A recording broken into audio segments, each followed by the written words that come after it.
The legend of Yamashita's gold is one of the most captivating tales to emerge from the chaos of the Second World War.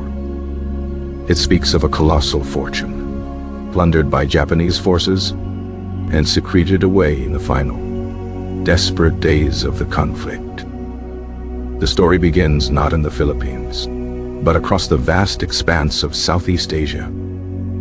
As the Japanese Empire expanded its dominion, a systematic campaign of looting was allegedly initiated. This operation was supposedly codenamed Kin no Yuri, or Golden Lily. Its objective was to strip the occupied territories of their wealth.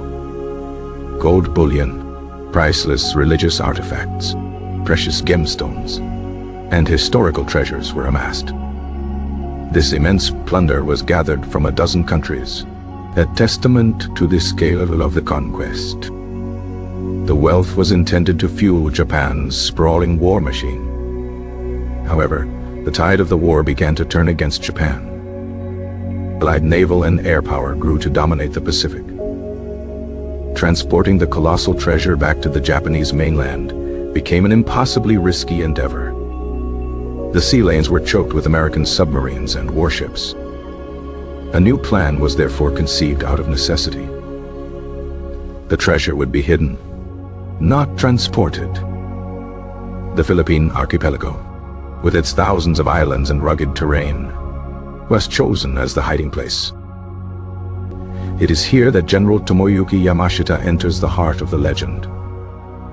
Yamashita was a renowned and feared commander, known as the Tiger of Malaya. He was assigned to lead the defense of the Philippines in the autumn of 1944. By then, the strategic situation for Japan was already catastrophic.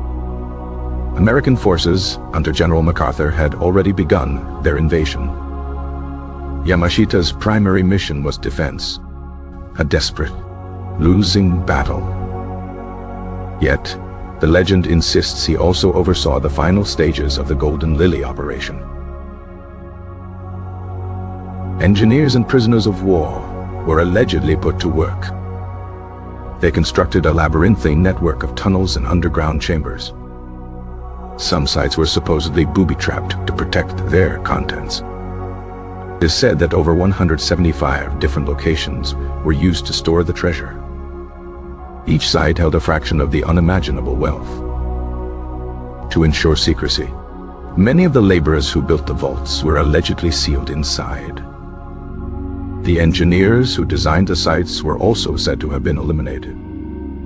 The war in the Philippines ground to a brutal conclusion. General Yamashita formally surrendered in September 1945. He was subsequently put on trial for war crimes. Throughout his trial, he never spoke of the hidden treasure.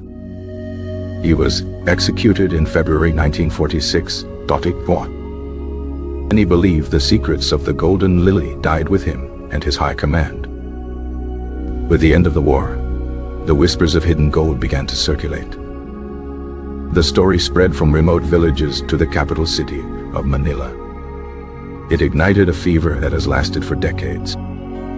Treasure hunters, both local and foreign, descended upon the Philippines. They were armed with rumors, alleged maps, and a burning hope for riches. Countless expeditions have been launched into the mountains and jungles. The most famous story is that of a Filipino locksmith named Rogelio Roxas. In 1971, Roxas claimed to have made an incredible discovery. He said he found a secret chamber near the city of Baguio. Inside, he alleged, was a solid gold Buddha statue. The statue was said to be filled with diamonds. He also claimed to have found crates filled with gold bars. Roxas's story took a dark turn. Soldiers allegedly raided his home, torturing him and confiscating the treasure. This began a legal battle that would span decades and cross oceans. Roxas sued Marcos for the theft of the treasure. Despite the compelling tales, most historians remain deeply skeptical. They argue there is no definitive proof the treasure ever existed. No official Japanese government documents confirm the Golden Lily operation. Logistics of transporting and hiding such vast quantities of gold would have been monumental. Some speculate the legend was a convenient fiction. It may have been used to explain the unexplained wealth of the Marcos regime. Another conspiracy theory suggests American intelligence found the gold. This black gold was supposedly used to fund covert Cold War operations. Yet, like the main legend, this theory lacks concrete evidence. The search for Yamashita's gold continues to this day. It has led to deaths, scams, and environmental damage. The allure of the lost fortune remains as powerful as ever. It is a story woven into the fabric of Filipino folklore. The legend reflects a complex history of war, occupation, and loss. Whether fact or fiction, the tale endures. It is a haunting reminder of the lingering ghosts of the war. The narrative of stolen wealth began with the Imperial Japanese Army's march across Asia. Banks in Shanghai, Hong Kong, and Singapore were systematically emptied. Priceless art was stripped from museums and private collections. Sacred objects were stolen from temples, pagodas, and churches. The accumulated loot was funneled towards the Philippines. Prince Chichibu, Emperor Hirohito's brother, is sometimes named as the mastermind. His involvement suggests the highest levels of command were aware of the plunder. The choice of the Philippines was strategic and desperate. It was one of the last major territories Japan still held. The terrain offered a natural fortress for concealment.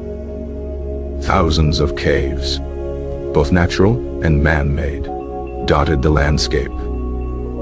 Yamashita's engineers were masters of tunneling and fortification. They applied their military skills to the task of hiding the treasure. Some stories speak of underwater caches in bays and lakes. Others mention sites marked by cryptic symbols carved into rocks. The surrender of Japan left the treasure in a state of limbo. The men who knew the locations were scattered, captured, or dead. Post-war recovery efforts were focused on rebuilding, not treasure hunting. This allowed the legend of the gold to grow organically. It became a tale of hope for some, a national obsession for others.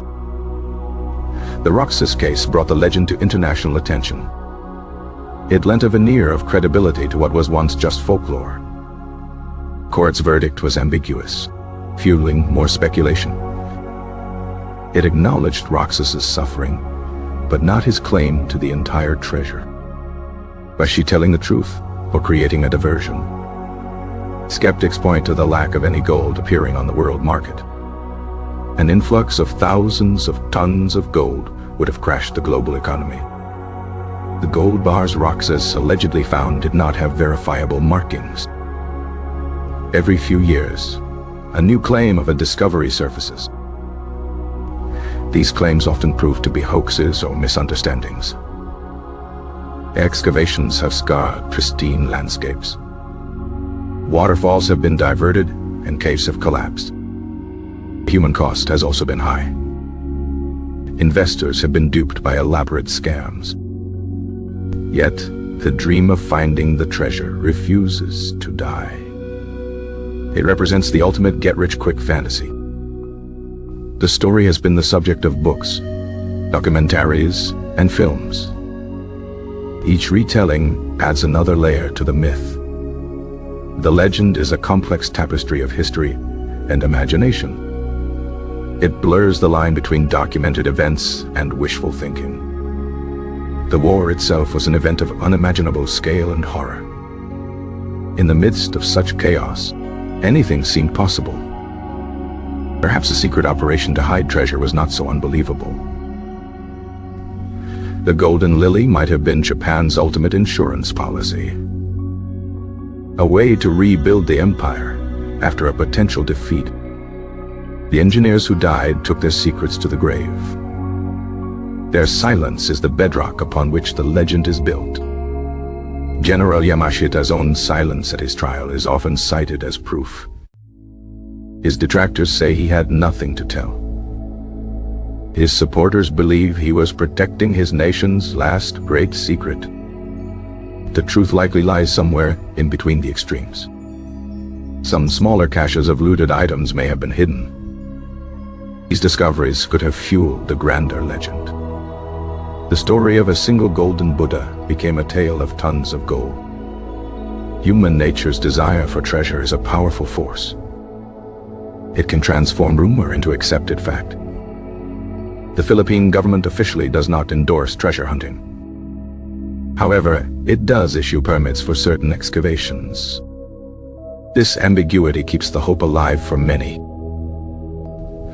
The legend has become a part of the Philippines' national identity. It is a mystery that may never be solved. The jungle continues to hold its secrets close.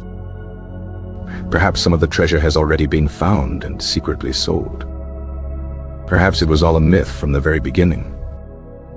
Or perhaps, deep beneath the soil, a fantastic fortune still waits. The story of Yamashita's gold is ultimately a story about belief. It is a testament to the enduring power of a well-told tale.